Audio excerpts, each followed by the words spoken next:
year, and then we've got the opportunity to go month to month if we need a couple more months to get everything together. But yeah, no, this is definitely. I'm just reminded every day as to why this just wouldn't work for us. The ceilings, man. They just make me mad looking at them now because I know what they actually represent. Yeah. They don't represent a cool, modern, posh house with a neat looking design. They represent a cooling and heating bill that's probably going to be like a third or a fourth more expensive for us Yeah. than it would have been if they just put in an attic with some insulation. But what do I know? Do you see why we made a landlord episode, y'all? Yeah. Doobie.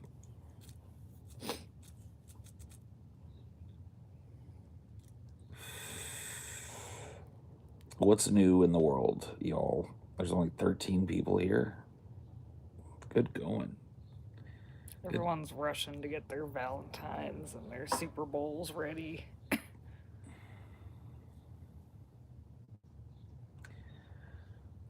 Oh, you people. Just smoking some meats. Hey, everybody. We're just out here smoking meats. Got some meats on the smoker. Got a brisket on this smoker and a tri-tip on this smoker. What are you up to today? We're just smoking some meats. Just chilling with some guys and we're smoking some meats. Yeah. I was wrong. Like watching that Wiener episode, I'm like, he's one of the most awkward motherfuckers out there. That he reminded me of Mark Zuckerberg. It's like, no. Yeah, he's a very odd person. He coasted politically on his bombastic personality and gained a lot of political capital with his voters because he was angry and yelly. But when it came down to it, his interpersonals are just creepy. Not just the fact that, I really don't care that he sent pictures of his wiener to people. They were all consenting adults. I think the moral panic behind canceling Wiener was just one of the silliest things that ever happened. New York City is like falling apart. Yeah. Right? And he's running for mayor, and say what you want about the guy. He's got a lot of progressive ideas. He wants to establish a New York City single-payer health plan for all residents. A lot of economic ideas that would have benefited the city. And literally the only thing the city cared about was who he texted his wiener to. And it just ruined him. It just goes to show you that today people like to preach a big game about how they care about policies and not personalities, but ultimately the exact inverse is true. It's a blind spot, I think, in human psychology where even people that are like really committed to a cause or something, and I've seen this happen, by the way. It's not just Anthony Weiner or Bernie Sanders. You know what I mean? Howard Dean is another fantastic example of this. This was well to the left of anybody else that was running in that primary. Very pro-union, very pro-labor message at a time where that had really died off. And, people cared about him, cared for him, but ultimately his base fled him because the media made him look like a weirdo. I think that's on purpose, honestly. I think the media inflated these things because they were so progressive. Of course they did. The media is in bed with the political class. Yeah. The status quo is the game. People that own these media companies want to make money just as much as a banker does. Got every impetus to not back the candidates that look what they did to Bernie. You guys, like, it's easy to forget this shit because there was just so much skullduggery and crap going on. But you guys remember how they used to Photoshop Bernie to make him look like he was basically a vampire? They would take a picture of Bernie and then put filters on it to make all the creases look darker in his face, and they'd fuck with the contrast on it, make him look like, they made him look all red that one time, like he was just angry and like unhinged. And this is like a news media that everybody, purports to be largely democratically biased.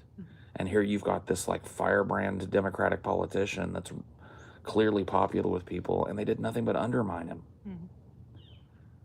They did nothing but try and make him look like a crazy old coot. Yeah. Remember that thing they tried to cancel him for, like some like article he wrote in like the 70s or some shit. Mm-hmm. He wrote some kind of like college fiction paper that included like references to BDSM or whatever the fuck. I try to cancel him for that. It's like, what?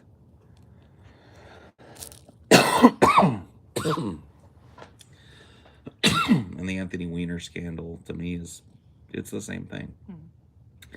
You had a guy that, maybe his head wasn't completely on straight, but you had a guy that was out there fighting for a more progressive Democratic Party. He wanted a Democratic Party that was more focused on the middle class and the lower class and lifting them up and lifting wages and making health care a right. And all these things were central parts of his platform. And all of the people that lived in his constituency would have benefited massively from his policies being instituted. But he sexted somebody. So that's what people care about. And that was kind of like the tragedy, as I can tell, of his attempt to like run for mayor after he resigned from Congress in disgrace.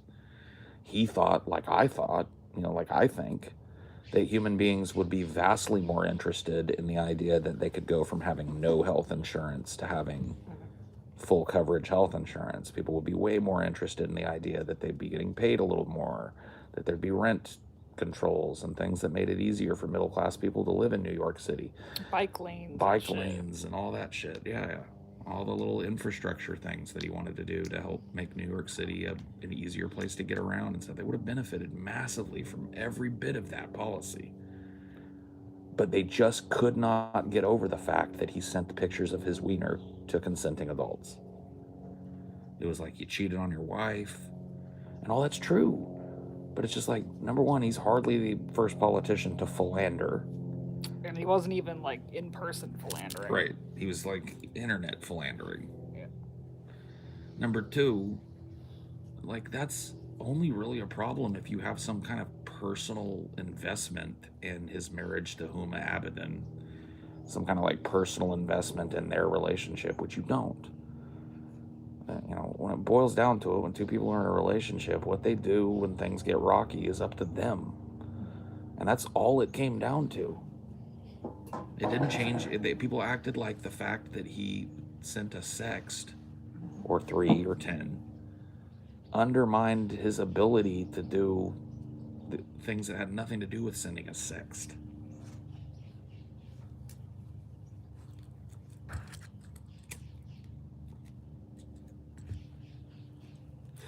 Just a little more shade over here. Yeah, sorry. I know it's...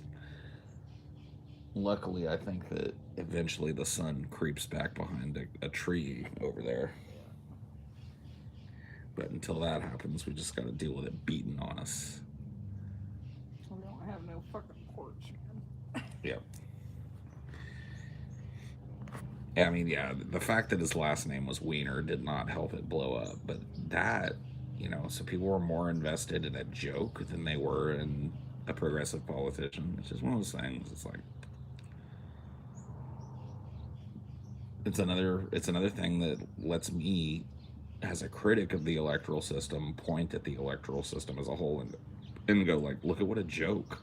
Yeah, it's like that wouldn't have killed his campaign if the campaign was like a reasonable 2 months rather than a fucking year of him on the trail or whatever the fuck it was. But these campaigns have stretched out longer and longer to accommodate more profits for the 24-hour news networks. So instead of these politicians really running hard for a couple of months and covering that, they run hard for a couple of years. And these networks make hay on kind of like subtly manipulating people's opinions about this candidate or that candidate. Yeah, what was it? The fuck was his name? That kind of chubby Republican that got the media attacked him for getting divorced or whatever. Newt Gingrich. Gingrich, yeah. Well, because he was a family values conservative. He was one of these dudes that, in addition to other things, was very much riding the crest of this new kind of like sense of moral certitude in the Republican Party, this rejoining of the Republican Party with the Christian right. That's one of the most interesting things that I think happened politically in the last 70 years. And it was really shocking to me because it's so ubiquitous now to have Republicanism and Christianity go hand in hand. But back in the day, that was not so. Yeah, like they didn't even like bringing it up because there was more division between like Protestants and Episcopalians. There was more arguments created than, benefits gained from even talking about religion. And because of that, religious people by and large didn't vote. Especially evangelical Christians. They just didn't vote. In fact, they were told not to vote. Like, instead of having preachers, which they do now illegally, I might add, due to their tax-exempt status, stand up on the pulpit and basically give a stump speech and tell their flock to vote for Donald Trump, these guys would go out of their way to tell people, don't even worry about this election. The affairs of men are the affairs of men. Concern yourself with the affairs of God and the godliness in your life. Render unto Caesar what's due to Caesar and then be done with it.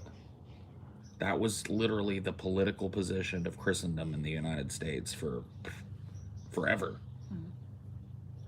And then all of a sudden, who was it? Which politician was it that realized that marshaling these religious conservatives was a good idea? I think abortion helped it a lot. Well, abortion definitely helped, but it started before that.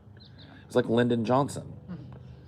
Like that era of politics, right after Kennedy, Lyndon Johnson started to really make overtures to religion. And then Republicans really started to make overtures to religion. They started to see this huge mass of people that were Christian, evangelicals that were going to church, and they weren't accessible to the politicians. Those people got their news and what they cared about in their lives from their preachers. And they realized, man, there's a huge swath of people. If we just start paying lip service to those people, we got them. And so at some point, the Republicans became the party of, fundamentalist religious conservatives.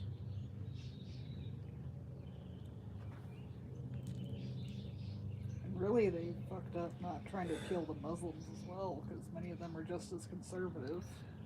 Oh, that was a huge... Well, see, but they were in such a bad position with that. Yeah. Because in order to justify their neoconservative desire for colonialism in the Middle East and the just outright taking of natural resources, coupled with the chess piece that Afghanistan was against Russia, they had to paint Muslims as the boogeyman. They had to. Because if Muslims were good guys, why are we over there blowing them up? It doesn't seem righteous or justified if they're not all bloodthirsty terrorists that are trying to kill us. But you're right. I mean, they're like, it's actually covered in a documentary I bring up here a lot, the Power of Nightmares, the inextricable link between neoconservatism, which rules the day, by the way, in the Republican Party now. It's an idea that was once a fringe, idea in republicanism that has now taken over the whole party. Neoconservatism is what gave us Donald Trump. In fact, Donald Trump is a neoconservative's wet dream. He's an absolutely perfect neoconservative candidate. And so what you're looking at is a group of people who think that in order for the United States to remain prosperous, it has to constantly be involving itself in military action, because that bolsters the economy and it bolsters our position globally. And in order to do that, we have to sell war as a righteous action, which means there needs to be an impetus. People can't feel like a war is pointless, otherwise we lose them.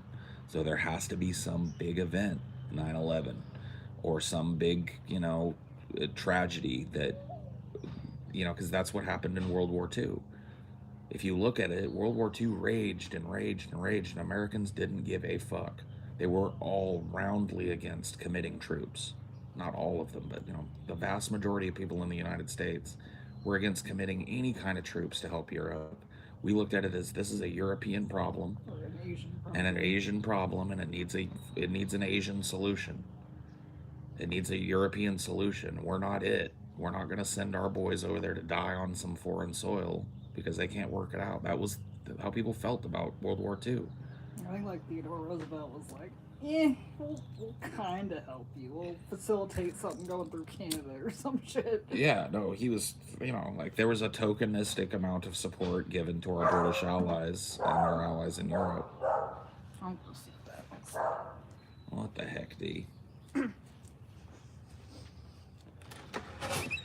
But yeah, it took Pearl Harbor when the Japanese, executed a masterful sneak attack on Pearl Harbor and destroyed thousands of lives and uncounted millions of dollars of material and turned a vibrant American, seaport into a smoldering crater. And that news and the pictures of it got to the American people. It immediately catalyzed. It took people, like I just said, that were completely and utterly against the idea of war. And it galvanized an entire nation into war, into crushing the Japanese and their allies in Europe. And that's exactly what happened in the Middle East. George H.W. Bush tried to get America more intimately involved, especially in the Iran region, when Iraq gave him, a pretty good cause when invading Kuwait. And he really tried. What is his problem? There was a mailman across the street, and then I don't know what this is.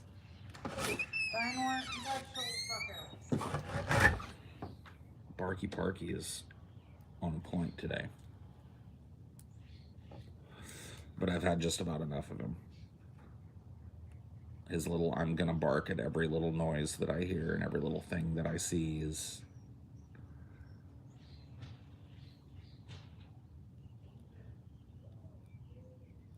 That is a shrill bark.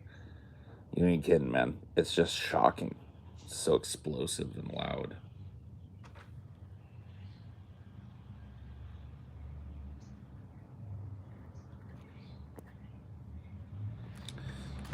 A lot of people don't know that close to 10,000 people were arrested for anti-war protesting after we declared war in the European theater. That's how serious the state was in getting us into World War II. Yeah, absolutely. And it used, it was a perfect cause. And in the same exact way, 9/11 was a perfect cause. It galvanized Americans who, were traditionally very hesitant to commit to a war into doing whatever was necessary to punish the people that had destroyed our buildings. Or it's like some moral thing, like, oh, look at how mean this leader is to their people. Well, people had heard that before. They were already trying to sell that line before 9/11. The neocons were already trying to go like, oh, the butcher of Baghdad. And that's what they used to call him. He's the butcher of Baghdad, which, I guess it's a good nickname. But, they would point out all the fucking evil that was going on in the world and then cloak themselves in the moral certitude that it's the United States that's here to counterbalance that moral evil. And they were trying to sell that to the American people, but they weren't buying, dude. The first Iraqi invasion, the Gulf War, as it was called, Operation Desert Storm, was a resoundingly unpopular war. It basically terminated the presidency of George H.W. Bush, who everybody just assumed was going to coast to an easy two-term presidency. And it kicked the door wide open for a personality like Bill Clinton to come in and galvanize the left against him, and it was over. It was just a horrible move. They realized, man, we can't just go in without some kind of pretext. People don't buy this like, oh, we've got to protect the Kuwaiti people shit. Just like in World War II, before the Japanese bombed Pearl Harbor, most Americans didn't give a shit if the Nazis were invading Poland or bombing Great Britain, we saw it as not our issue, man. They gotta work out their own things over there. What do American soldiers and American blood and treasure have to do with what you guys are doing over there? And Americans felt exactly the same way about the Gulf War. There were a very few Americans that were galvanized or swayed by the anti-Saddam propaganda machine. Not that, there wasn't plenty to hate him for, but this idea that we are the moral answer to that.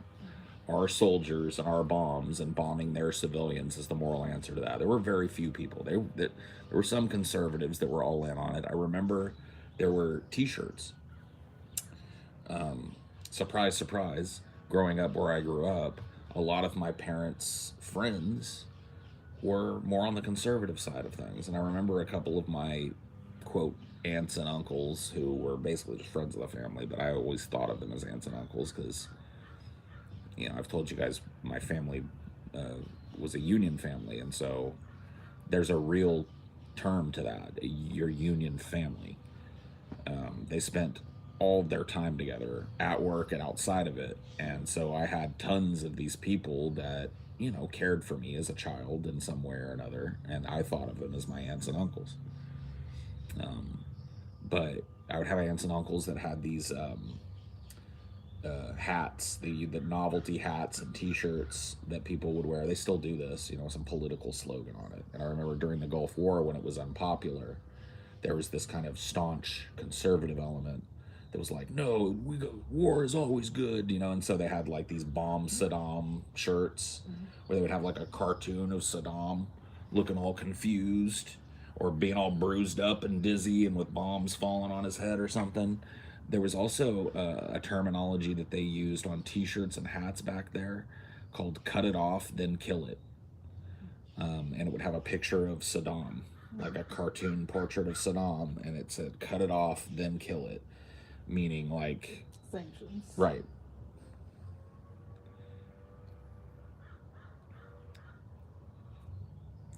So that kind of, there were people that were on the side of that war, but resoundingly, as a whole body, America rejected that war, and it was a huge political blunder, and it was a huge lesson to the neoconservative movement.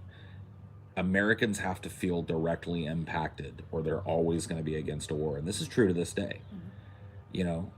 Even though it's gotten way easier for politicians to just do things because we don't call it war anymore. It's a military conflict. It's an intervention. It's a peacekeeping mission. It's a temporary bolstering of local rebel forces against, a dictator. It's this, it's that. We've skirted around the idea of Americans having to support a war action by making war ubiquitous. War is no longer war anymore. It's literally like 1984, not to make a cliche, kind of newspeak, where it's like, no, this isn't war. This is a skirmish. This isn't war. This is a support of democratic freedom fighters. This isn't war. This is a peacekeeping action against a bloodthirsty dictator that's killing his own people.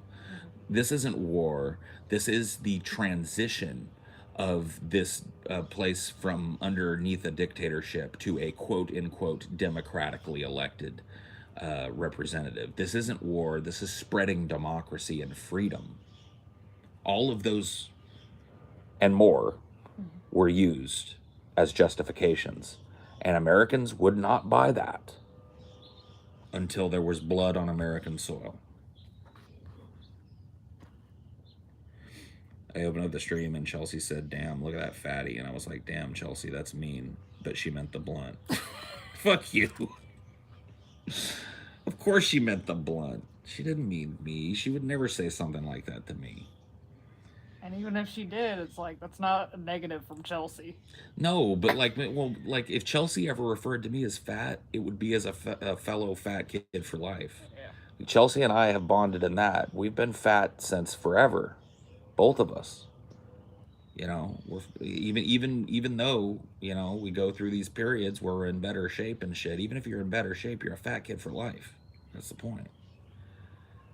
So I don't know how you would misinterpret your wife's obviously pure intentions.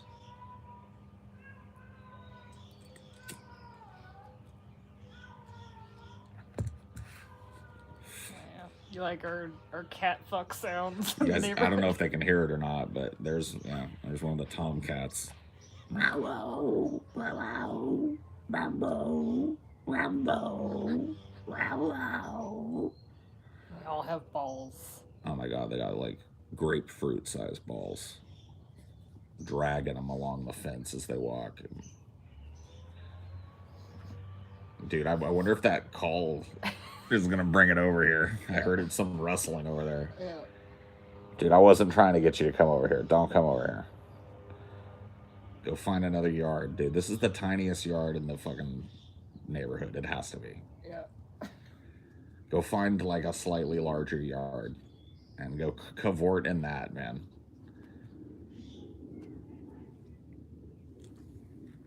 Looks like a nice day where you are. It is.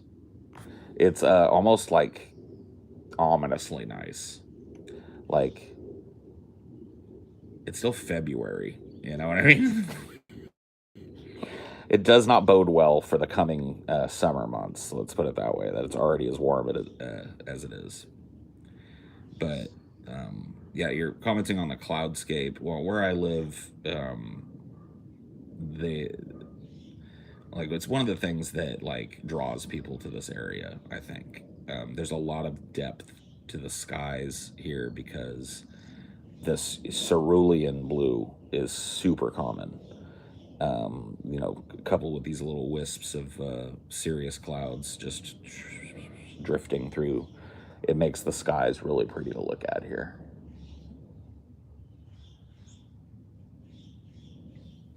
Excited for Super Bowl? Yes. Yeah, I got $100 on the Rams with TJ, and I fully expect to collect that money. I think that's easy money, actually. I don't know who in their right mind makes a bet on the Cincinnati goddamn Bengals, man. I guess here's what it is. People love an underdog too much. That's what it is. People watch these movies like Little Giants and shit, where it's like you've got these super oversized, well-trained sixth graders that are all like basically the best football team in the world, and they're beat by a gaggle of nerds and gimps. You know what I mean? And people love that kind of story. Look at Rudy. There's a football movie for you about a dude that's too short to play on the football team, but they finally let him play and he scores a touchdown. That's basically the whole movie. It's like a little guy, a little tenacious guy, wants to be on the team, but he just can never do it because he's too short. He's not big enough to do it. And then they let him run one play, and he breaks big, and he makes a touchdown, and everybody goes, Rudy, Rudy. Everybody loves an underdog story, but there's a reason that underdogs are underdogs. Mm-hmm. And the Cincinnati Bengals are underdogs. Yeah, TJ didn't look at the spread first, obviously. Well, he asked if I wanted to look at it, and I just said, no, I want a straight up bet, winner take all, because I don't like that spread betting shit. Yeah.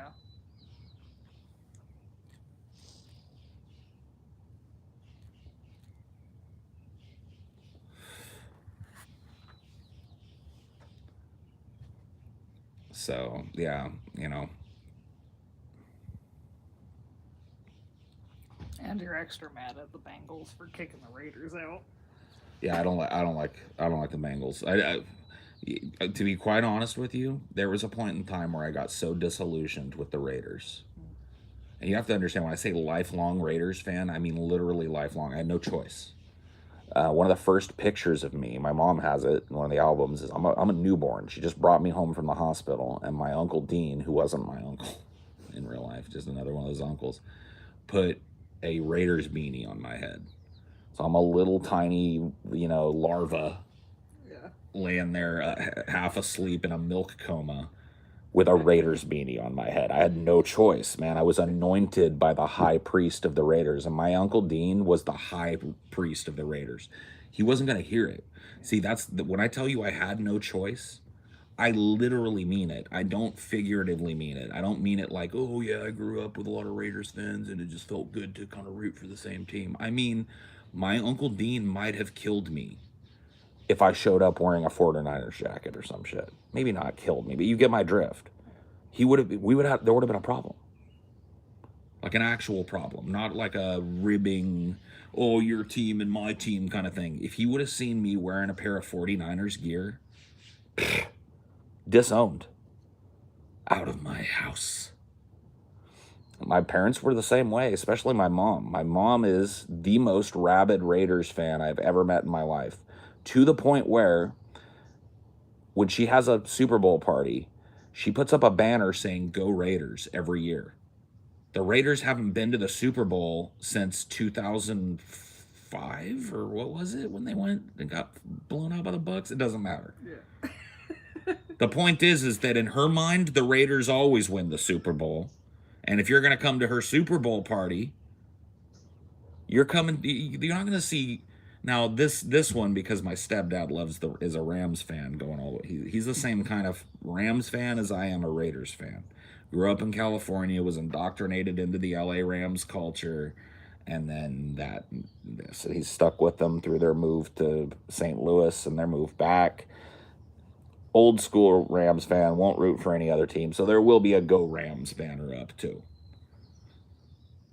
But my mom puts up a Go Raiders banner every year because in her mind, which is the only place that matters, really, if you think about it philosophically, the Raiders already won.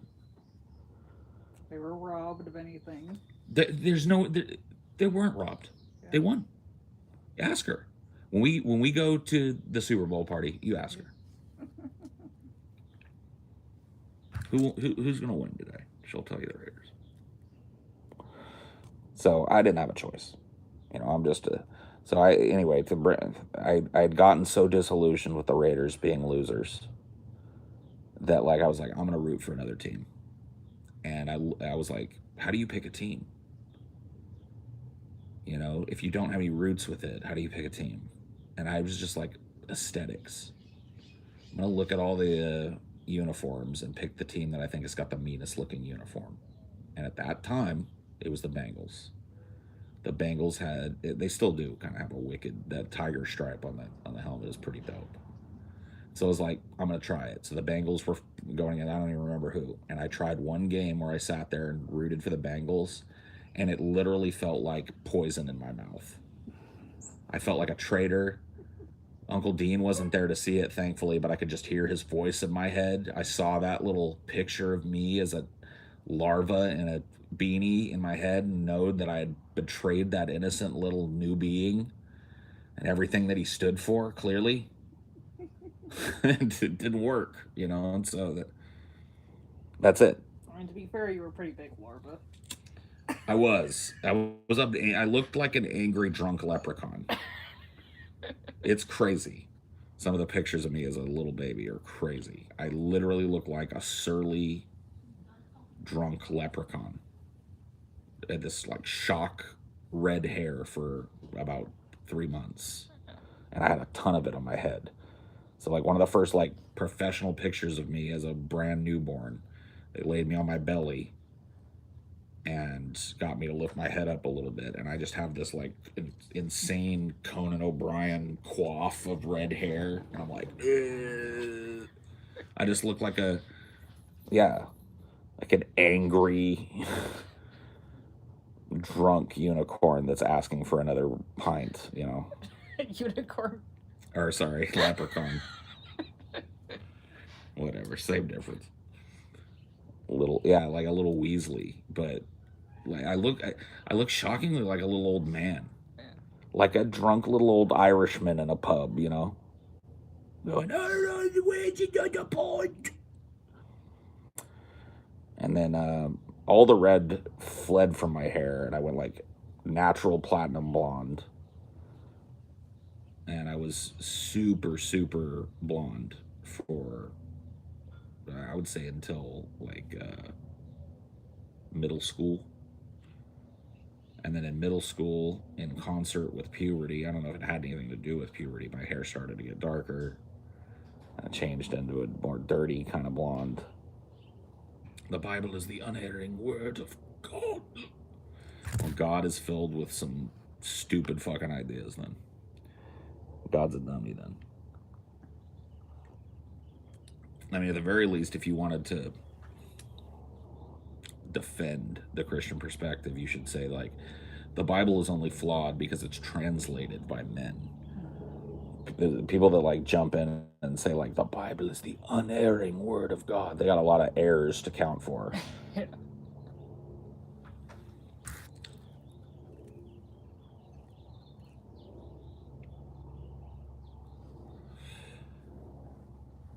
I think there's a little more intellectual honesty in going like, yeah, I believe that the Bible was divinely inspired, but was written by men. And that would explain a lot of the contradictions and maybe strange stories, maybe there are mistranslations, but the people that go like, oh, every word in the King James Bible is true, they don't realize that like saying King James Bible just proves everybody's point that every word in that book isn't true. Like, there's a reason it's called the King James, and what do you think that reason is? It's because King James rewrote the Bible, basically. He like took out a bunch of crap he didn't want, changed around some stories a little bit, and created the definitive Bible or whatever. Well, it's not, though. Dude, it reminds me of Inherit the Wind. Mm-hmm. Yeah, dude. That movie was unexpectedly cool. Yeah. For me, watching it as an older person. It was, I didn't really get like how much ponage happened in that movie back in the day. I guess I didn't get a lot of little nuanced barbs that they throw back and forth, and I got them all, this time, and it was just like, man, this is just like poning religious people, this movie.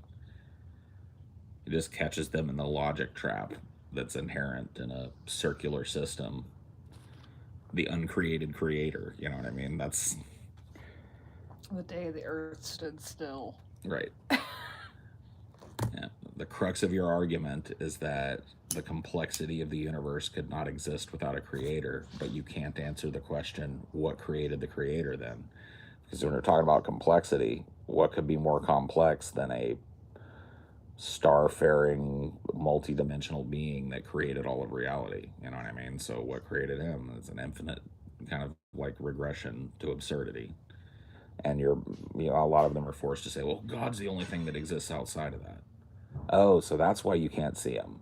That's why you can't see the invisible unicorn in your garage. But you want me to believe it's in there. I've got a unicorn in my garage. Can I see it? Well, no, it's invisible. Can I touch it? Well, no, it's ethereal. Well, how do I know it's there? Well, I know it's there. Yeah, but how do I know it's there? Well, you have to take it on faith. What do you think? I would lie to you? I mean, if I told you the many deep personal experience that I had with the invisible ethereal unicorn in my garage, would you discount all that experience? Would you do me that dishonor? Well, I wouldn't be looking to like undercut you, but I would want to know like how you come to speak with this thing. It speaks to me. Well, how? Can you hear it? No, not traditionally, but it speaks to me. The unicorn talks to you? Yes.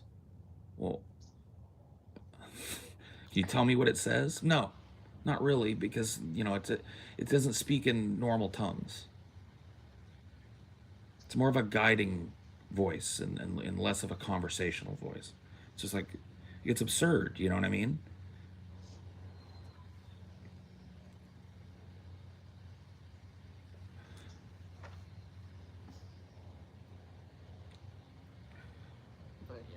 I do highly recommend Inherit the Wind to anyone that wants to see some epic ponage. I think they remade it, so watch the original. Yeah. Because I wouldn't vouch for the remake. Yeah.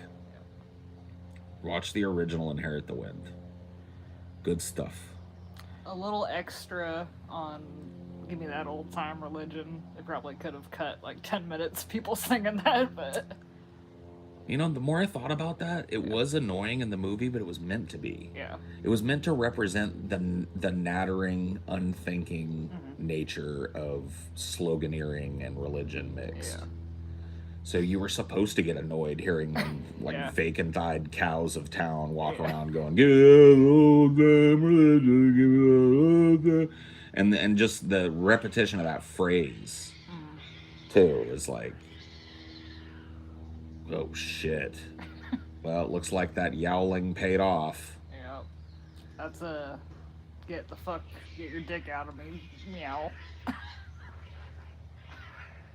Which means that pretty soon there'll be more of these running around. Yeah. in the neighborhood. And right in the fucking middle of the day, too. They got no chill. No chill. Dude, out in the middle of a nice Saturday afternoon.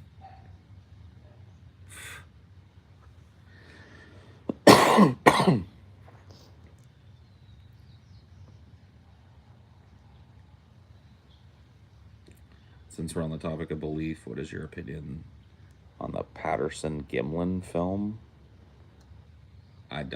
It's a Bigfoot film, you say. I haven't seen it, or I don't know which one you're talking about. Maybe I have seen it, but I don't know it as the Patterson-Gimlin. I don't think Bigfoot exists. Let's put it that way. Can I just leave it there?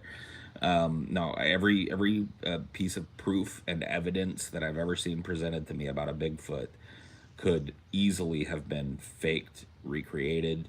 I've seen only grainy footage of one moving, and it could have easily been a dude in a gorilla suit. I've never seen a Bigfoot video that was clearly something non-human, wasn't taken from afar, wasn't inexplicably blurry and shaky. You know what I mean? And now we live in a time where there's like these static cameras that stay on all the time, and people are placing them in the woods, and we've never gotten a picture of like a Bigfoot face. Come on. Everything that exists of Bigfoot is just a dude who rented a gorilla costume, taking some blurry footage of him walking around in the woods, and then you know what I mean? I don't think that I think it's harmless, personally, like cryptozoologists or whatever, people that are into this idea that there are, large, maybe even super intelligent animals that exist on the planet that have just eluded us. I think it's a fun little kind of hobby, and I think a lot of people do it with their tongue firmly planted in their cheek. But I think there are some people that take it pretty far. I think it was one dude with like Wolfman syndrome that was like Andre the Giant style. Yeah. Here, babe. No, it's okay. Put it on. Okay. I'm telling you, it'll shield your eyeballs. See? There you go. Now your head's gonna get all hot. My head was already hot, having that hat on. You don't have to wear it. No, it's fine. Probably helped keep a little of the sun out of your eyes.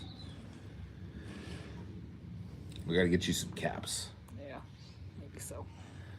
Dude, you know what you would look good in? What? Those big, wide, flowery caps. Yeah. Like a Kentucky Derby hat. Yeah. Well, maybe so. Maybe I'll look around and use my discount and shit on stuff. Why not? That is one good thing about having really thick, long hair is, like, I would not be able to sit here like this without the hair. The hair is keeping all of that shit off my neck. Yeah. And so I'm not getting sunburned. My hair's super hot back here, but I'm not getting sunburned. So it's acting as a natural shield for me, which is cool. Religion saved me from the cringe atheist worship of black science man and Elon Muskie. Black science man. Is that Neil deGrasse Tyson? He's black science man.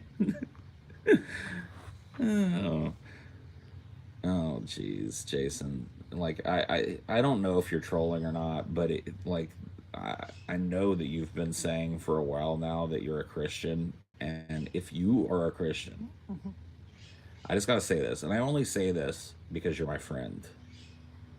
For a long time, I've known you. And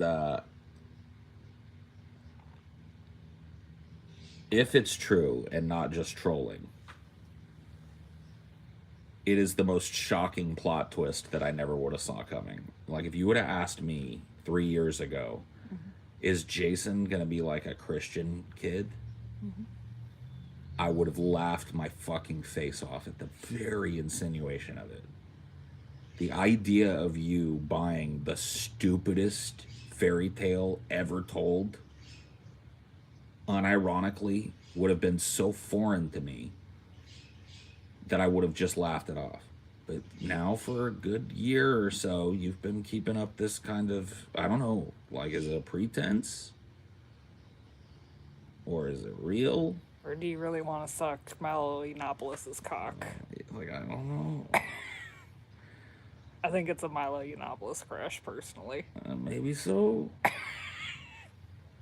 I mean, I don't blame him. Milo Yiannopoulos, as many problems as he has, is a good-looking dude. He was better looking before he got those weird chiclet teeth put in. Yeah. And the weird orange Trump tan. Yeah. But yeah, he's not a bad looking guy. I remember hearing a long time ago on a TV show that one of the iconic Bigfoot photos was a prank. Yes, by Gerald Ford in a suit. See, that I think is just as much a conspiracy as Bigfoot's existence. That sounds pretty silly, but maybe it's true. I don't know. Maybe I'm wrong about that. Dude, that reminds me. When I was in school, they played the cruelest prank on us. They did a lockdown drill, and they had one of the teachers like knock on the window in a gorilla suit. Yeah. Jeez, a gorilla suit? Yeah. Fuck. Prepping you for a gorilla attack? Yep. That was like at like elementary school too. Terrifying a bunch of 8-year-olds and shit. I see the magic that God has worked in people's lives, and I found him again. Once again, dude, it's just so hard to tell with you if you're trolling. But if you're not, that's fucking crazy, bro. What you just said is crazy. You know who worked magic in anybody's life that went from being like homeless to successful or whatever the fuck? Them. Their hard work, their investment, their fucking time, their dogged determination to get over this, that, the other thing. It does sound like trolling, but like I said, he's been doing it now for like a year.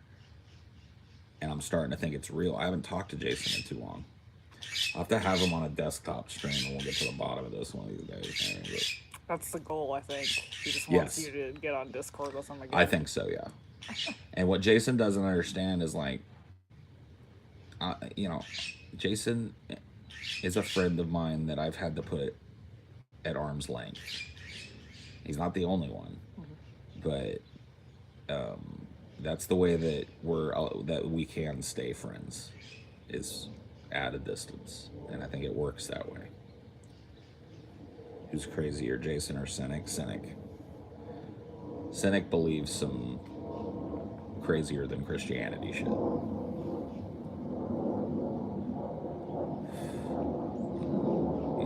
Get a sunburn sitting out here, baby. You better put on some sunscreen if you're gonna.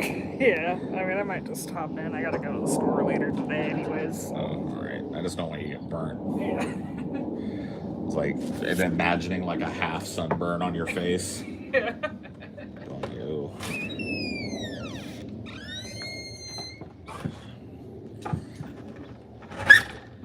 I got no sun directly on skin in this position, so I can hang. Feels kind of good, actually. Was it John Denver? Sunshine on my shoulders makes me happy. Yep, that was John Denver, for sure. Nobody else would write a pussy lyric like that. God is the pacifier of the non-thinking man. Yes, the opiate of the masses. Turn your brain off, ignore the fundamental truth of what's going on, and retreat to a comforting fantasy. The world is too much for me to deal with, factually. So allow me to regress ever farther into childlike fantasy and create a structure in my life that reinforces that fantasy. Yes. Now, God has truly shown the magic that he can do. No, you know what the magic is? The magic is the magic of human psychology, to fool itself. That's really the magic that's going on. If anything is close to magic, and even not that is not magic. That's a well understood precept of being a human being. What's up, naughty naughty? Naughty naughty, he likes to potty. Thank you, my friend, as always. Like, people retreating into fantasy worlds or creating elaborate fantasies to justify idiosyncrasies in their life or guilt complexes that they hold or gaps in their knowledge is just like, It's super well studied, and the human brain is very capable of fooling itself. But the great thing about the human brain is it's very capable of unfooling itself too. Thankfully.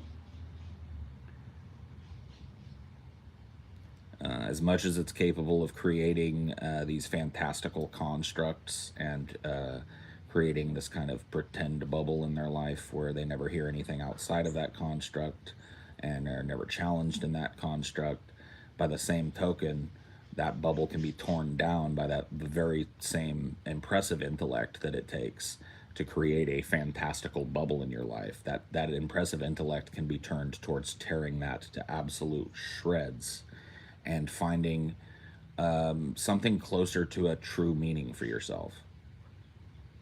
In a universe absent of meaning, of course, it has to be self-ascribed, but it doesn't have to be ascribed by a Bronze Age barbaric religion. It really doesn't. You can find a personal meaning in your life that doesn't require a fantastical construct. You just got to look for it. And that's the interesting thing about religion and religious-minded folk, is that oftentimes they're very intelligent people in ways that maybe aren't measured by standard IQ tests, because they become masters at weaving a tapestry of fantasy around their lives. They kind of surrender themselves to the baser instincts of the brains to ascribe meaning to things that are meaningless. And they start looking for omens and signs and messages from God everywhere. And the brain, in its infinite complexity, and once again, its startling ability to create these fantastical psychological constructs, rewards them in confirmation bias. Oh, I prayed to God that my leg would stop hurting, and it did. It had nothing to do with the medical treatment that I went and got, or I prayed that there would be rain, and there was.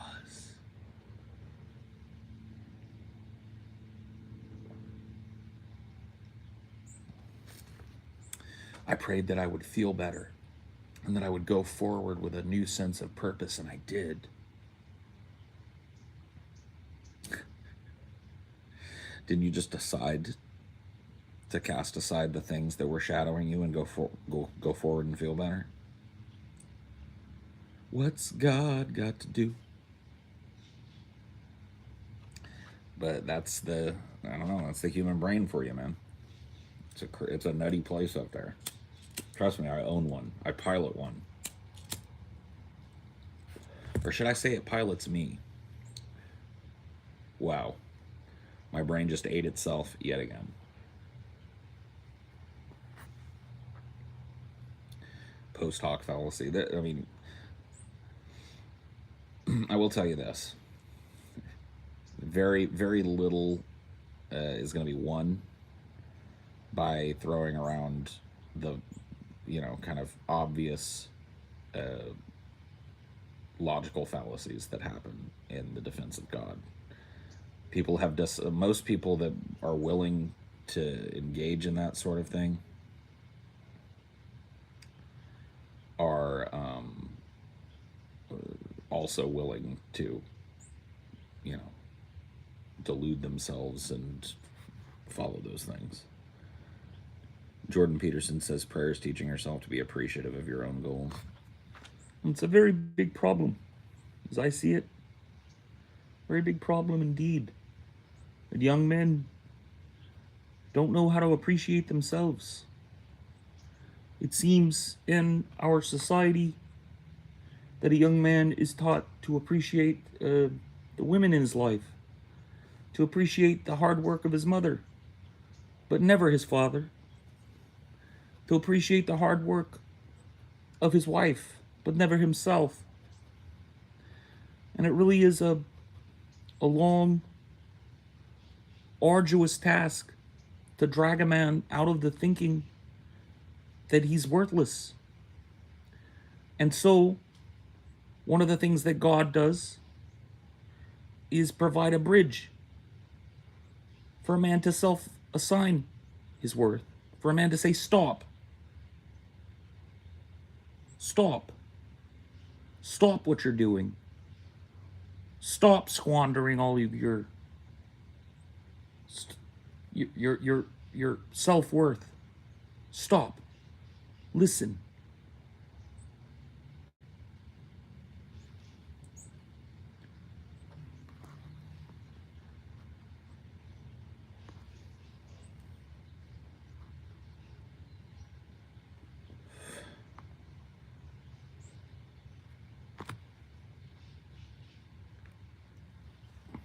We need to discuss Jordan Peterson a lot more. I feel like he's gaining popularity again. I don't really think he ever lost much popularity. There was a point in time where he was out of commission and shit. He was hooked up to a weird coma machine in Russia to sleep through the worst of his benzo withdrawals.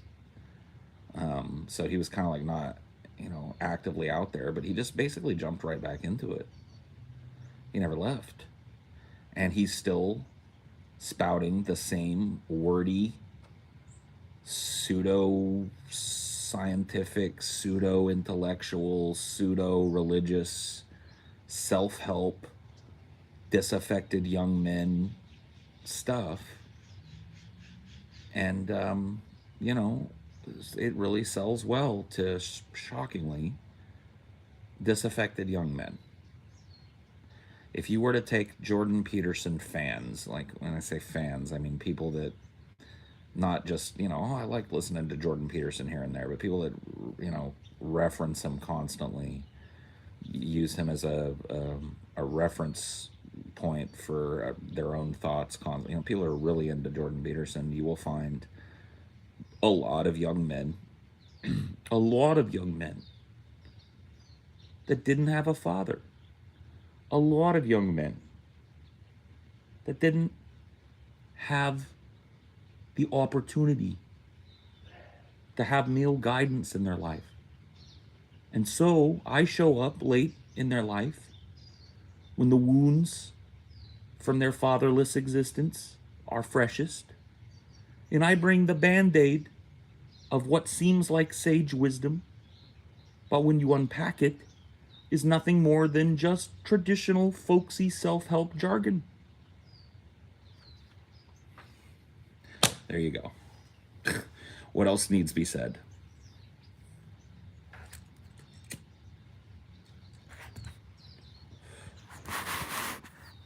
He really is a perfect avatar for the disaffected young man, because nothing like Source was one and existed around a lot of them. Disaffected young men who had a weaker father figure or an abusive father figure in their life, or multiple father figures in their lives, like I did, oftentimes want to feel like they're smarter than everybody in the room. Jordan Peterson offers them that. He teaches them a bunch of 50-cent college words, but sends them out into the world armed with the just put a smile on your face pamphlet of self-help for 50 cents at the old newsstand. You know what I mean? It's the same shit, but it feels smart, doesn't it? Because he uses a lot of words, uses a lot of multisyllabic words. It really feels like something that's deeper than buck up.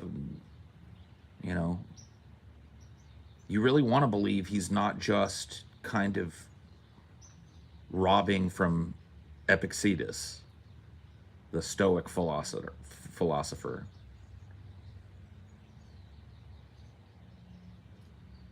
You want to just you want to think that it's more than just like pull yourself up by your bootstraps, bucko, and clean your room. If you want to attain a goal, you first have to set it. And this is where a lot of young men fall down. They feel like I'm goal-oriented, but they never set a goal. So in order to be a goal-oriented person, you have to set a goal. The journey of 1,000 steps begins with a single stride. What did you just say? You're not started till you're started, kid. Well, yeah. Really makes me wonder with all the alpha male and chicken soup for the young white boy soul content out there, how Gen Alpha guys are going to be. Yeah.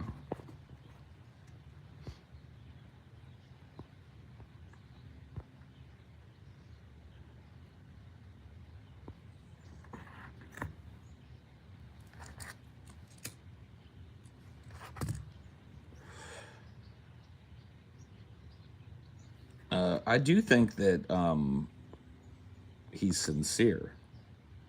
I really don't think that if you're going to criticize Jordan Peterson, I don't think that he's insincere. I think that he's, horribly clouded by a deep seated kind of narcissistic bias towards his own intelligence. And I think in order to go on a ton of these places and be worshipped as some kind of a wise man, when you're, the same kind of frail, fragile benzodiazepine addict that everybody else in the world is. I think that alone is like a naked example of the fact that you were wearing a mask that was destroying you. But I think that certain people, typically malignant narcissists, are so addicted to that mask that the very idea of undercutting it, the very idea once they have some kind of respect of ever letting that go is just anathema to them. And so they will go on and on and on and on and on, prattling on, ignoring, along with a lot of people, the fundamental truth that they're in no better position than anybody else. In fact, I don't know a single goddamn person that's had to fly to Russia to be put into a coma to get over benzos. I've known people that had problems with benzos. I've seen them get over it. I've seen it destroy some people's lives. I have never in my life heard of that happening. I didn't even know it was a thing that people did until Jordan Peterson. So if that guy wants to give me life advice, I immediately call that life advice into question, as I should. And when that life advice is just stripped down self-help stuff, I'm even more critical of it. I'm not saying that one flaw in your life should remove you from the gene pool, but I'm just saying there's something very extreme going on with Jordan Peterson, something very psychologically wrong, and he hasn't dealt with it. Maybe he's in the process of dealing with it, but he doesn't come across as that type of person. He wants to sound authoritative while he's in the middle of recovering from an absolute bottom barrel meltdown. And he's not doing well. The dude is crying constantly. And I'm not saying it's bad for a man to cry. It's bad for a man to cry about individualism on a podcast. And maybe not in a vacuum one time if things get really emotional, but he's doing it all the time now. He's cried 3 times in the last month over something on a podcast. Something is going on with him.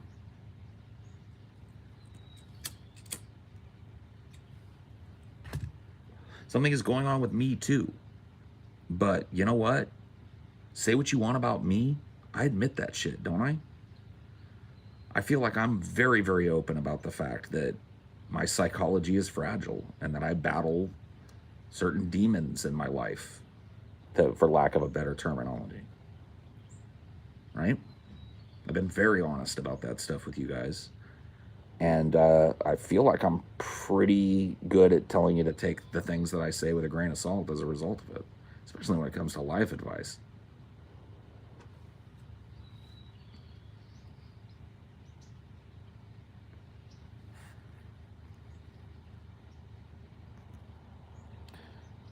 Basin Street Blues. See, there's an example. It's an understanding an example. Like, is he playing Basin Street Blues and having just a fundamentally joyous, overjoyous experience on every podcast that he sits down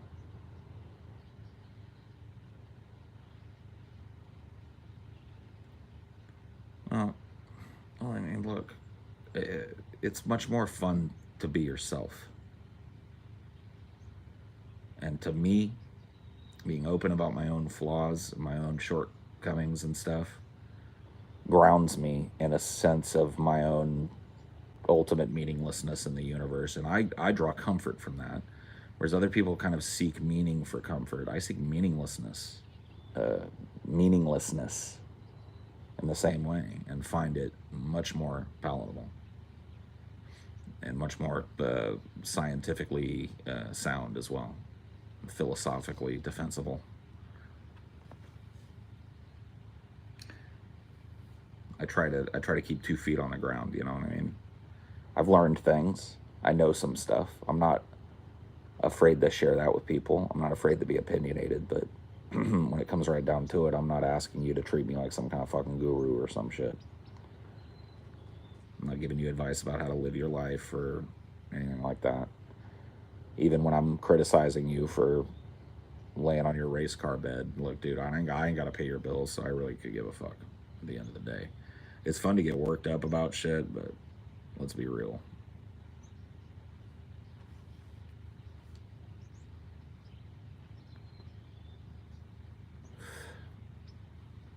I have a tendency to, I'm a good ranter. But my problem with NEATS was never personal. It's more based in my political leanings, which is I'm a very strong labor advocate and a very strong pro-labor advocate at that. I kind of always have been, but there was a broad swath of my life where I kind of just gave myself over to the idea of electoral politics. Even after I walked away from it, it took me a while to kind of remember the kind of union message that was drilled into me as a young man. But it's been a defining experience for me politically.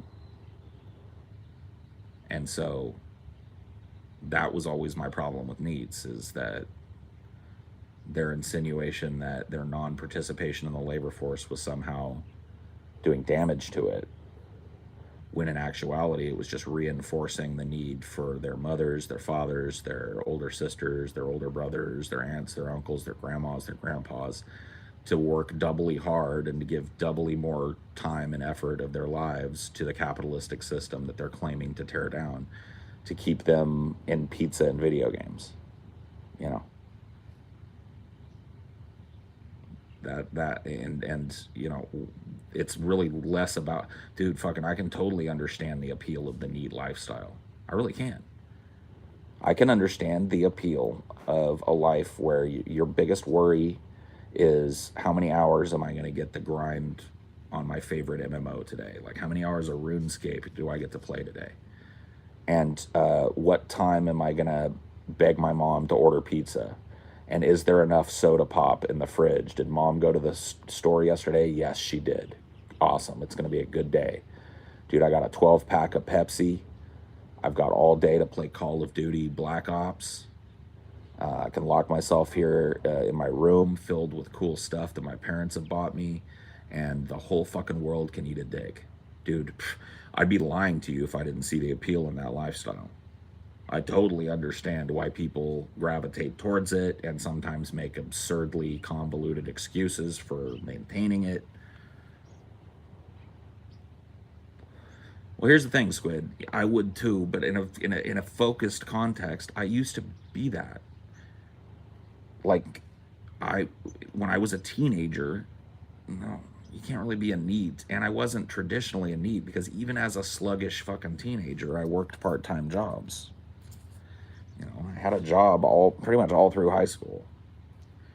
I was in between jobs a couple of times, but I worked, a little part-time here, a little part-time there, a little summer job here, a little summer job there. So that alone kind of sets me aside. But when it came to the attitude, my attitude was, when I'm not at school, when I'm not working, I want to be taken care of. Now, I didn't think of it that way, but really that's what it was. I want to have my room be my sanctuary where nobody comes in and bothers me ever. Nobody tells me what's what about when I got to go to bed, when I got to wake up, how many hours I can do this, how many hours I have to devote to that.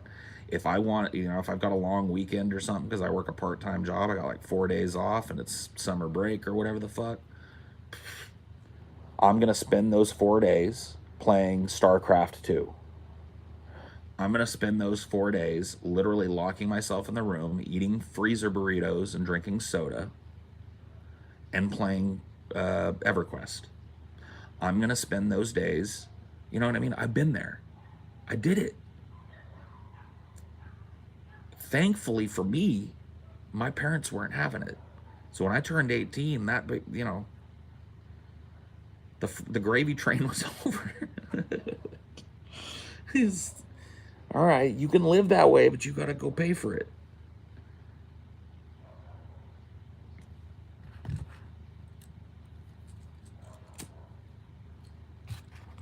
So like I said, I'm trying to say I don't understand the appeal of neatdom.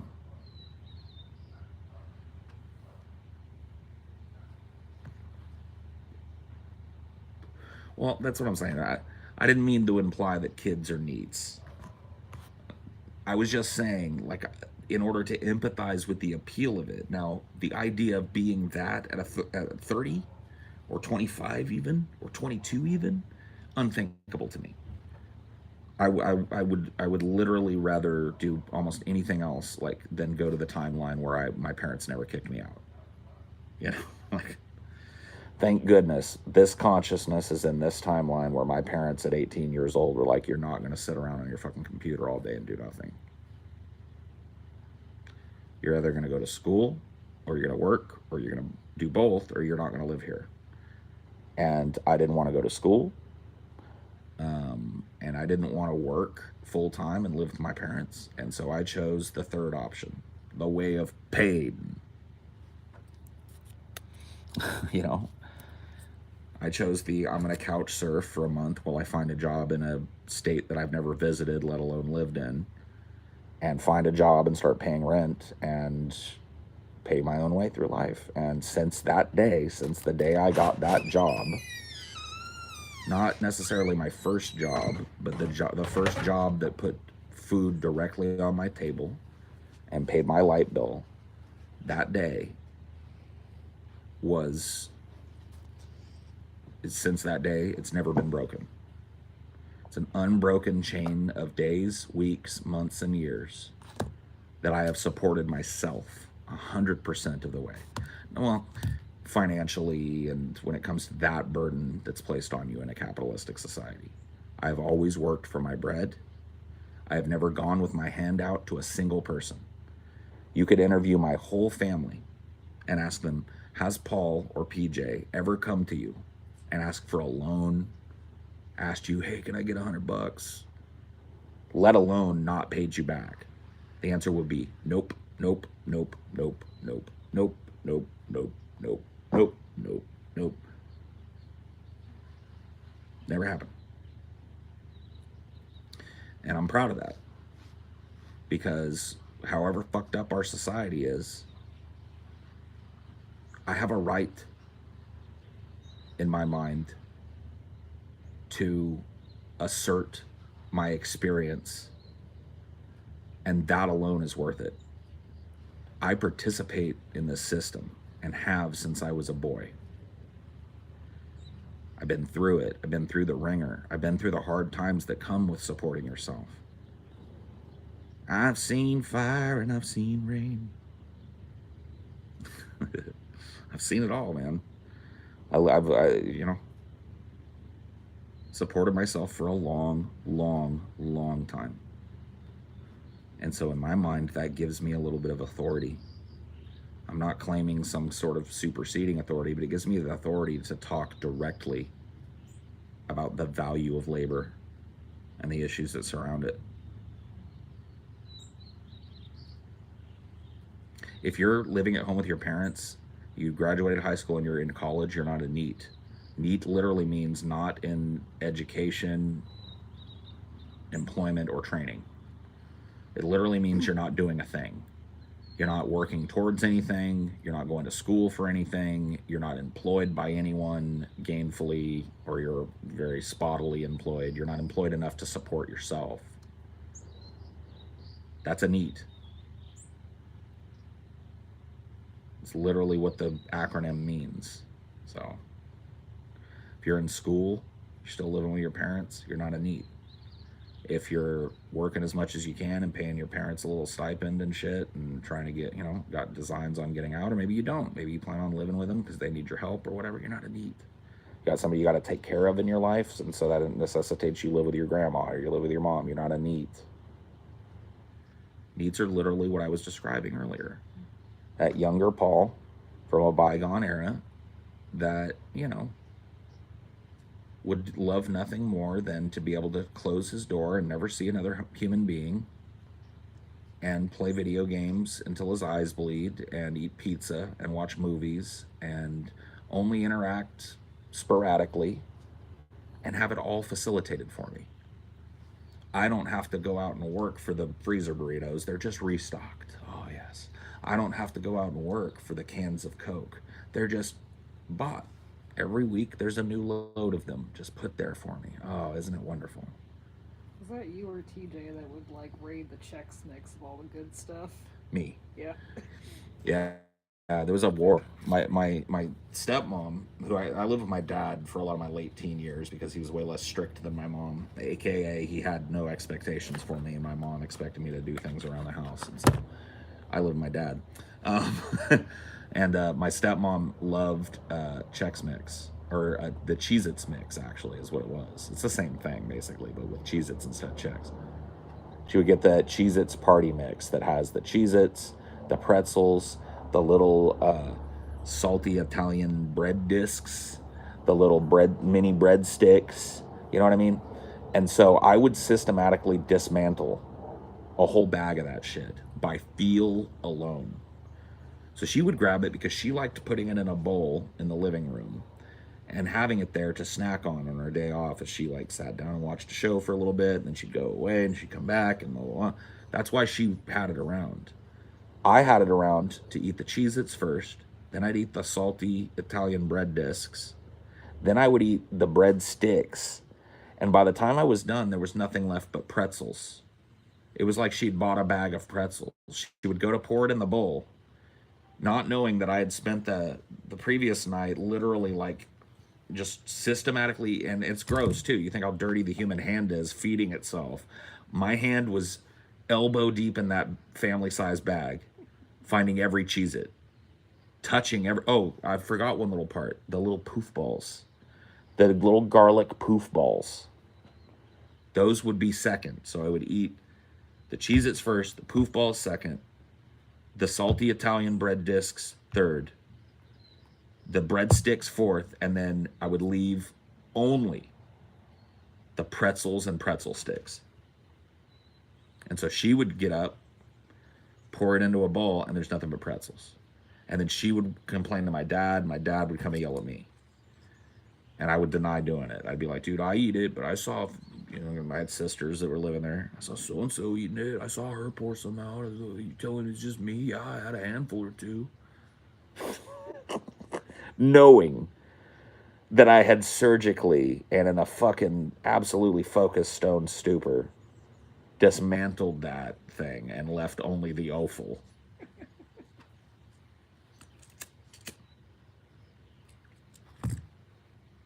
Like a buffalo carcass, stripped of all the meat, sucked all the marrow, and I just left like the bones and the liver and the kidney, Bon appetit. You can use the bones to pick apart the liver and eat it. Yeah, that was pretty raunchy. That was pretty bad of me, but that was the neatest thing you did. No. No. The second neatest thing I did. The first neatest thing that I did was this is something that male gamers, especially ones that get in the zone, have all done at some point. I'm not proud of it. You pee in a cup. I don't do it anymore, but I'm letting you know right now. Back in my earlier days, I was not above like, do I want to like lose this game or do I want to keep playing and pee in a cup? And so I would have like an old Jack in the Box cup that was empty, and I'd pee in it. And I'd set it aside, totally intending on like when I'm done with this sesh, I get up and pour it out. But by the time I'm done with the sesh, the last thing I'm thinking about is the cup of piss. And it's awkward to get rid of because it's like you don't just throw it in the trash can because then everyone's going to smell it. Right. And so the most neatest thing that happened to me actually happened after I was forced out of neatdom. Yeah. Because I was literally excised from my little cave like a tick that was burrowed in, and all of the detritus of my life was left behind. Like, I took the things that were useful. I took the computer, I took this, but my bed was left there, this was left there, that was left there. And what happened is that after I left, pretty soon after that, they decided to move my grandma, who's now passed away, and she was dying of brain cancer. And they wanted her to live in my room, and she wanted to feel like she could help out, and so she wanted to help clean it up and stuff. And long story short, there was an old paper Jack in the Box cup on top of my wardrobe, I guess it would have been, like a little standing closet thing. And I had absent-mindedly pissed into that thing and set it up there who knows how many months before, to the point where the acidity of the pee had eaten through the cup. And so it was basically just, instead of being a cup, it was like a big, giant, foul cocoon or a blister waiting for somebody to touch it, and then it was just going to come apart. So my poor, dying of brain cancer, passed away now grandmother reached up on the top of that thing to grab that, just thinking it was an old empty cup. And the cup went to mush, and 6-month-old moldy urine drenched my grandmother. That is the neatest thing that ever happened to me by a wide margin. So do not disturb cups in a gamer's room. Oh my God, never touch an old looking cup in a hardcore gamer's room, dude. Just don't do it. Especially or cans. Cans are, I mean, you can touch it because the cans are better. Yeah. At the very least, the can is not going to rot. But don't just dump it out. Oh my God, man. That story is horrible, man. But I'm just telling you, that I tell you that story, not because I'm proud of it. Obviously, I'm not. But because it shows you the depths of neatdom. That story is horrible, but it's hardly the worst thing that's ever happened due to some neat-like behavior, dude. Some neat-like behavior. What material was the cup made of? You know, the paper with the wax on it. Like, I don't know if they serve them in those old, most of them are like plastic, but you get a paper cup that has that waxy surface on it. It's not meant to be forever. It does really well for a one-off disposable beverage, but you're not supposed to make it sit with pee in it forever. Yeah, like styrofoam probably would have held up a little better. Styrofoam, maybe. I don't know. Styrofoam doesn't break down for like 100 years or some shit, doesn't it? Yeah. Like that dude that stole his dad's dinner. Dude, that is even lower, man. The guy that stole his dad's dinner, he had ascended to a level of neatdom. And thankfully, he's gotten out of it. He's got a job now and stuff. But the dude that stole his dad's burger, that is the lowest of the low, man. You wouldn't have even dared. No. And in fact, I would have had to have been facilitated for so many years to even think of getting that bad. And I would have never gotten that bad anyway, because that would have precluded me from playing video games. Like, I was a PC guy, so I couldn't just sit there like a dough ball with my controller like that kid was doing. I had to be sitting at my desk with my keyboard and mouse and shit to play PC games, and so I would have never allowed myself to get it. I don't even know. I think some people just don't even have the genetic capacity to get that big. Yeah. Like, I think that, like, maybe somebody that ate like me when I'm not really watching what I'm eating would be way bigger than me. I think there's like a genetic propensity for some people to really pack on weight in a way that other people can't. Like there's like a genetic set weight, I think, is what some people theorize. Probably. It bears out for me because I've vacillated between pretty fat. I'm pretty fat right now. I'm not super fat. This is nowhere near the biggest I've been, but I'm pretty fat right now. And I've vacillated between that and, relatively in decent shape probably like 8 times in my life. And I've never been in like real good fit shape, but I've always, gotten down to like 230, 240 a couple of times, which is pretty healthy for my height and size and shit. And then I've been way up in the 360s, 350s, pushing even higher into the threes. So yeah, just existing as you want to do, you're just right around 300. Yep, that seems to be like, without the exercise and diet and lifestyle changes and shit that we require, that seems to be where I top out. Yeah. Somewhere in that zone between 300 and 280. Or 280 and 320.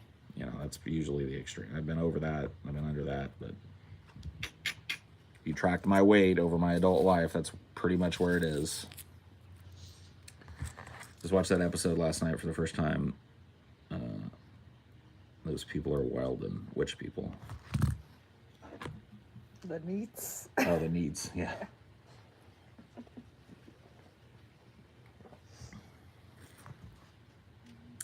Did you get enough sun? Well, good on you, Meds. 140 doesn't seem overweight to me, even for a shorter person, but don't even worry about it. Just, live your life. It's good stuff.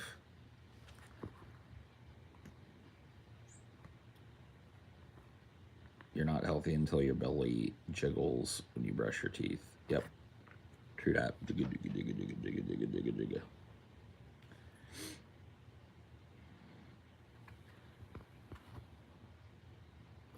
Sorts of behaviors make me wonder if those people have some sort of executive dysfunction like TJ. I don't know what you mean by executive dysfunction. Paul, please go watch a reality TV show where adults adopt other adults. No, I won't.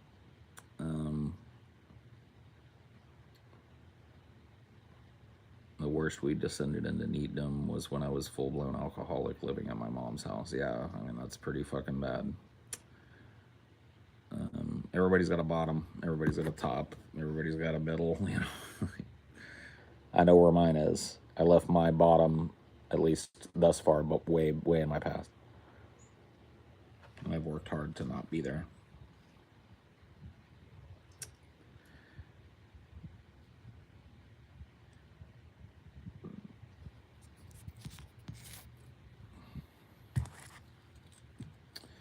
Yippee ki-yay.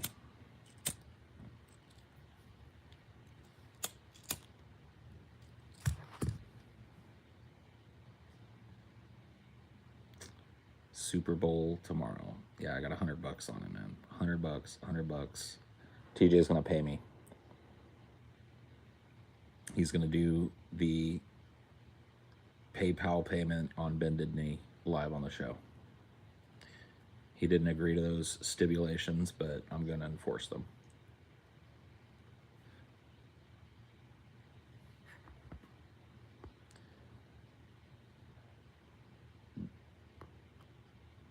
Yep, it's true, Squid. I'm glad to hear you're back on the horse, or back on the tentacles, or whatever. The only thing you can do is Chumbawamba it, man. If you get knocked down, you get back up again.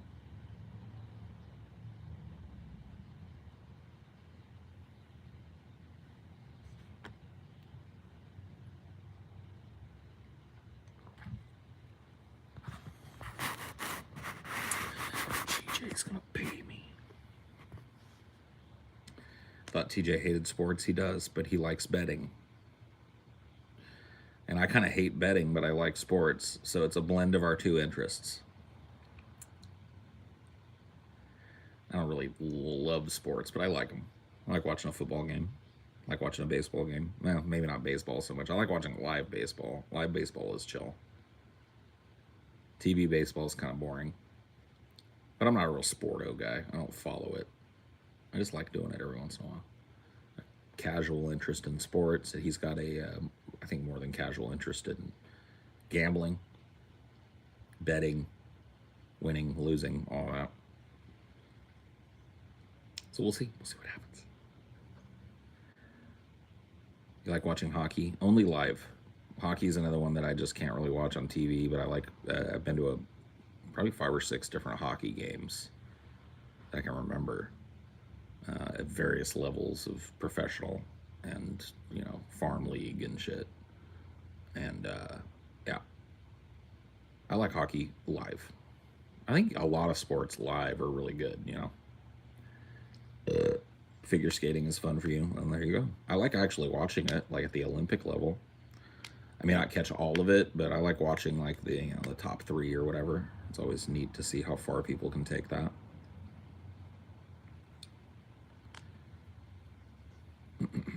Bet it all on red or black. Gambler, I'm too into it. Can't gamble. Squid just plays the penny slots now. Yeah, I don't even really get the like rush from gambling that a lot of people get.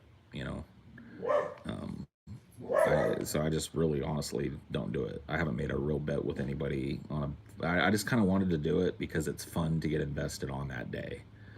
Like to me, it'll provide more of an impetus for me to root for the Rams because, despite them being my stepdad's favorite team, I really don't care. Ultimately, it's neither here nor there if they actually win. But, um, now I can be invested in it a little more, and I can, it'll be fun.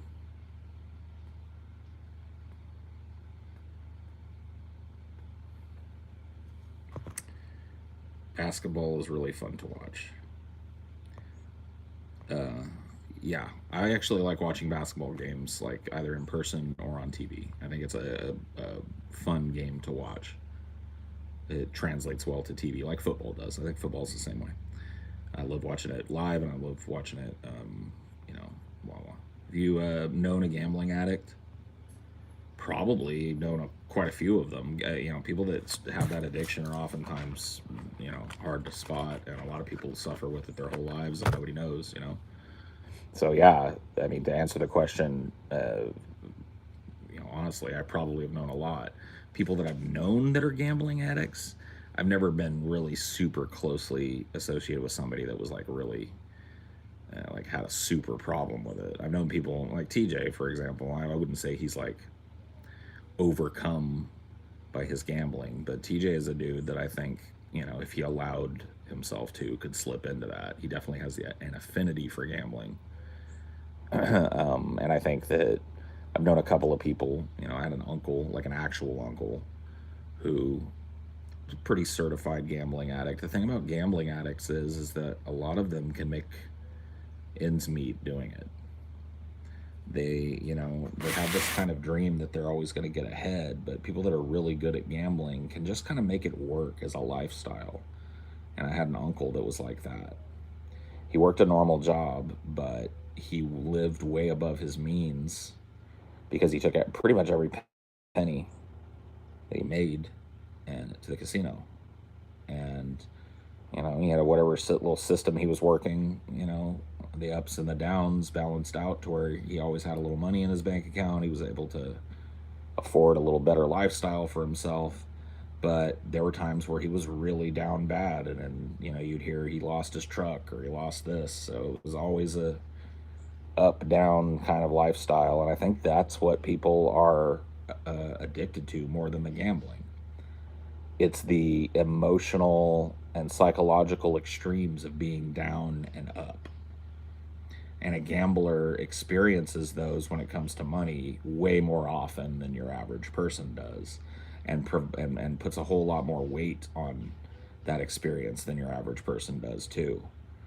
And I really think that's what is attractive about it. It's not necessarily the gambling itself. It's the endorphin rush and the huge extreme between being just desperately down and then coming back, or being back the next time, and this kind of narrative that you build in your head of, oh yeah, I had a bad run of luck there for a while, but now I'm back, baby. And I think that's what really gets people hooked on that.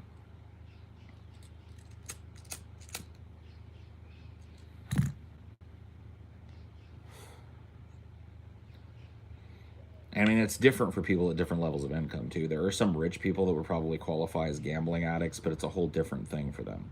For them, it's almost the high of losing. So there are these, you see one in Casino. You remember the whale Ichikawa? It's this Japanese businessman named Hirohito Ichikawa or whatever comes to town, and he's like this billionaire. And basically, you can tell, from kind of what happens with him that he's not necessarily addicted to winning money. He doesn't need to. He's a billionaire. So if he takes $1 million or $2 million into the casino and leaves with nothing, that's the high for him. If he takes $1 million into the casino and leaves with 2 million, he's in the same place he ever was. But going into the casino and experiencing the, oh, I'm up, I'm up, I'm up, oh, I'm down, and then the treatment that comes with that by the casino when you're a big high roller type like that, you know what I mean? That's what I think the addiction kind of manifests itself. That's how I think the addiction manifests itself in like richer people. I think like with poor people, it's all about the endorphin rush and the wild extremes. And I think for richer people, it's all about the I can lose all of this money and still be treated like a king.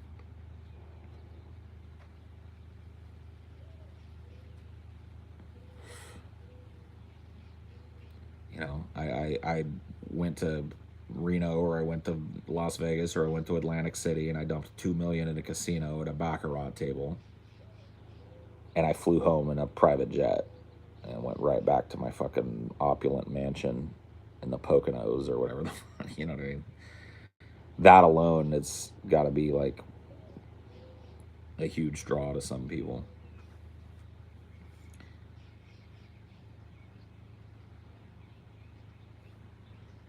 My way was walking in, going up to the roulette, bet all in red or black. If I lost, I left. If I won, I would spend it on the bar. Either way, I lost. Yeah, yeah, pretty much. Yeah, I never got there, man. I never got the bug. Played slot machines and never really won anything of note. Won a couple of jackpots, but I'm one of those dudes that instantly does the calculation in my mind. I think I won like $700 one time. I went to Vegas for, and this is way back in the day, back when I was still just dating my ex-wife, and it was her 21st birthday, and so we went to Vegas. And I remember, I've never been a dude to sit down at. I'm just too nervous, man. The whole idea of sitting down at like a blackjack table, even though I know how to play the game and everything, it's just like, ooh, it's nerve wracking. It makes me sweaty to think about it. So I'd sit, at the little slot machines or whatever, and I was playing a quarter slot. And I remember which one it was. It was called Triple Diamonds, and the diamonds were either pointing up or down. And when the reels would stop, the diamond would move in that direction. Does that make sense? Like the reels would stop, bling, and then the diamonds would go, brr, brr, and if you got three of them, so anyway, I played that one for like 20 minutes, a quarter slot, and playing minimum bet, and then I was up and down, and I think I'd put like $20 in the machine, and at some point, my ex and her family came around looking for me, and they're like, hey, you want to go over here? And I was like, yeah, let me just get out of this. And I kind of did something I never do. I was like, you know what, dude, I'm just gonna max bet it a couple of times and see what happens. I hit max bet once and nothing happened, and then I max bet twice, and the diamonds went and it went and I was like, whoa, whoa, whoa, whoa. Well, I think I won, and I won $700. But it was like one of those things. I was happy at it was $700. Yay! Paid for a chunk of this trip. Hallelujah. But to me, I did the math in my head, and I was like, how many other times have you just kind of been at a casino for a function, or gone to a casino with friends and stuff, and just plunked $20 in and left with nothing? So you probably broke even tonight. Yippee skippy.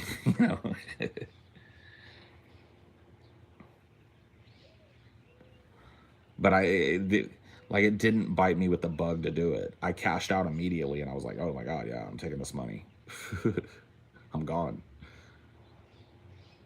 And I would never want to like load that money into another machine and try and triple that. Fuck that. That's where it gets you. A lot of people win a little jackpot like that, and I say little. That $700 is not little, but in the grand scheme of things, it's not 20,000 or something. There are people that are shooting for those. they win a $700 jackpot, and that's just the start of their night. They're just like, okay, all right, now I'm staked. Now I can move over to the dollar machine and start making max $2 bets. And I got, there's no way that's going to bust me out. So I've got 30, 40 minutes of straight losing with $700 in that machine, and there's no way that's going to happen. And and they want to walk out of there with 20 grand or 30 grand and shit. I wanted to walk out of there with that whatever that machine spit at me, and that's kind of how I still do. If I go to a casino, I always have a limit. I always take, and it's always small too. I always take like $20 or $40. I'll be like, I got $40, and I'll pop that in a machine, and I'll take what I can get. And if I can, I don't know really what the baseline is, but I know it when I hit it. If I get if I came with $40 and now I've got 100, I'm probably gonna quit because that's crazy. If I came with $40 and now I've got 20, I'm probably gonna quit. Because that sucks. And it's very easy for me to walk away in either scenario because I'm not thinking about sitting there all night trying to turn $40 into 40 grand. But that's the dream that gets a lot of people sitting there all day, all night, playing them odds. Playing dim odds, man. All right. Well, I'm going to have one more cigarette, and then we're going to end this.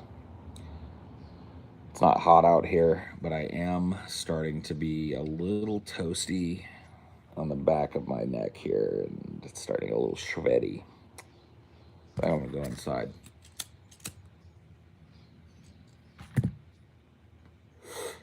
So I know I kind of ripped on it the other day, but anybody playing Lost Ark now that it's fully released, free to play and all that, we're fully released on the 11th. I bought one of the little Founders packs months ago for it. So I had that. So I was able to start 3 days earlier. But yeah.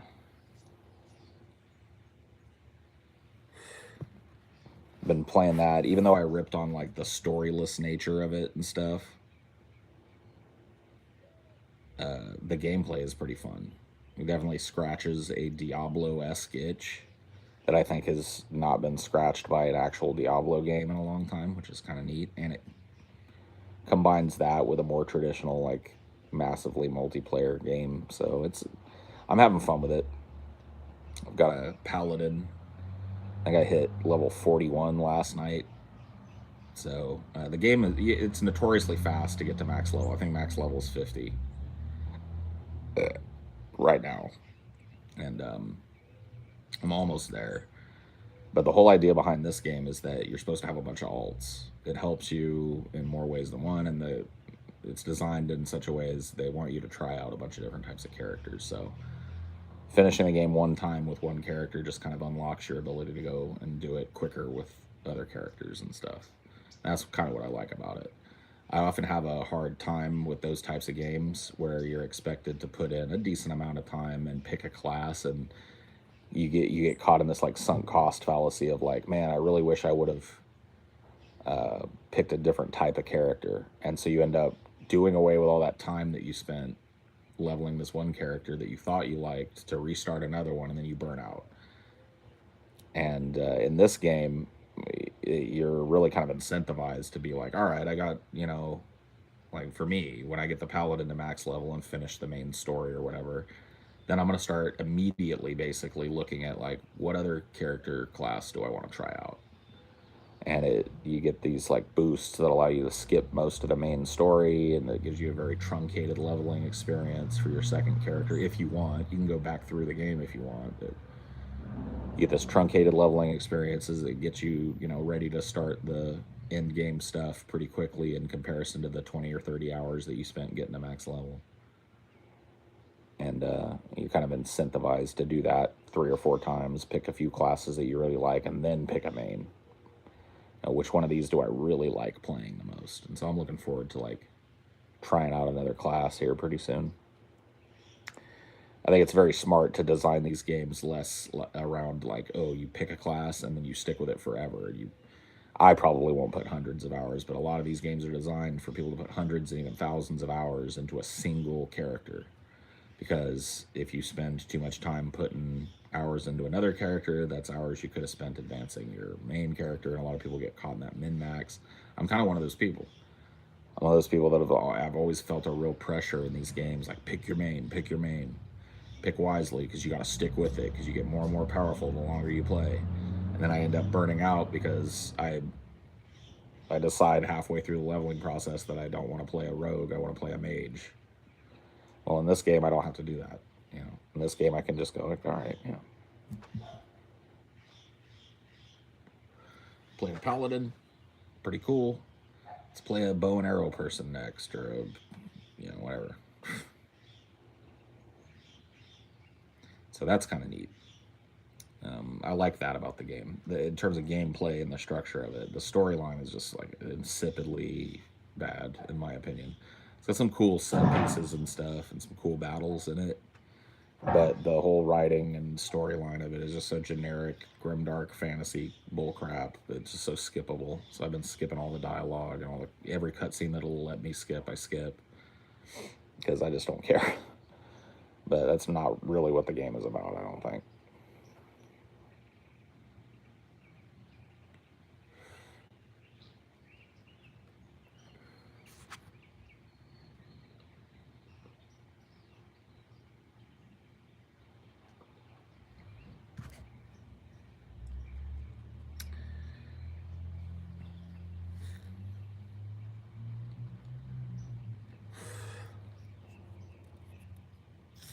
Anyway, have a good day. I'm going to go inside and cool.